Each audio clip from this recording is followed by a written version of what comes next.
Hi, Ron. Hey, Nick. An interesting thing happened today. I talked with a friend of mine who I went to college with. We were working on our doctorates together.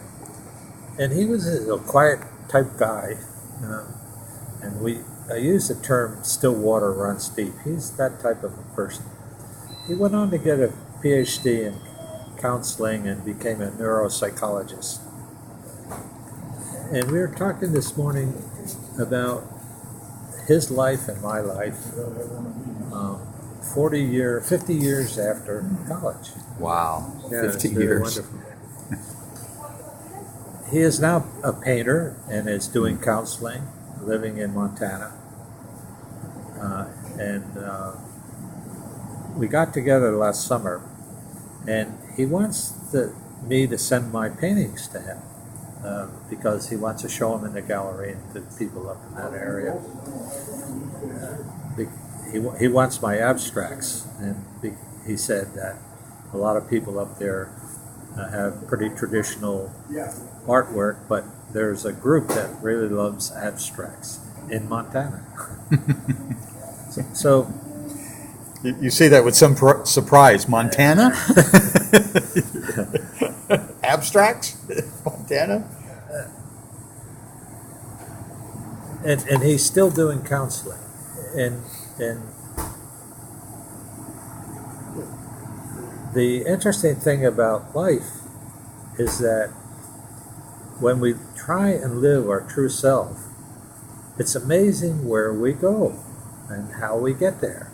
I went through all the hoops of getting a doctorate degree and passing all of these tests and interviews and everything, and doing a lot of consulting in the corporate America, and teaching at Berkeley and working with Stanford people, and that wasn't my true self. But my art is part of my true self, and that has sustained me through all of the quagmire of all of the stuff I should be. See, I was in... What do you mean should be? Okay. All the stuff you should be in your art is something different. And I flunked out of high school, okay? And I didn't think very much of myself. I had very low esteem. And I had to prove that I was worth it. And somehow I did a lot of praying and a lot of sort of meditation at that time. It was Maybe more contemplation. Meditation? Well, no, not meditation. Later on meditation, but crying. Crying. Okay. Crying meditation. Crying okay. meditation.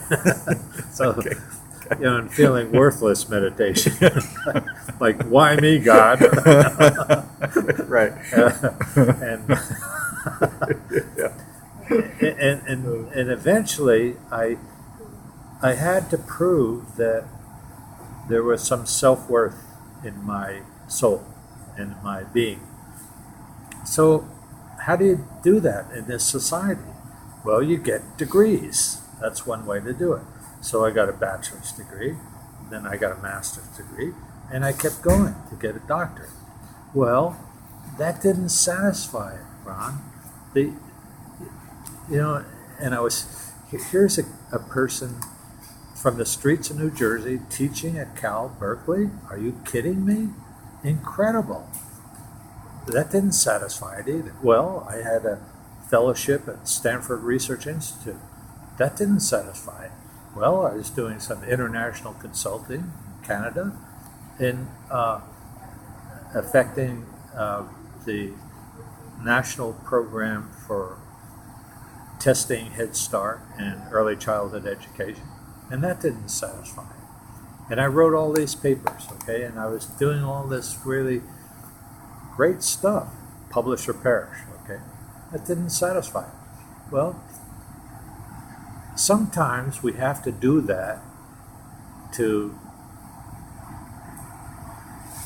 sicken ourselves almost. You almost get into a corner and say, is this who I am? Well, it was who I am. But I said at one time, I am the me, not me, becoming me. And I think that's what life planning is about. You are the you, but you're not you. And life planning helps you determine what you're becoming. Okay, and that's the aha in your life. It's like, whoa, I'm an artist, and everything I see is art, and I feel art, and I do art, like I did last night. I did some artwork, and that satisfies my soul, and not my spiritual soul, but my being. It's part of who I am. So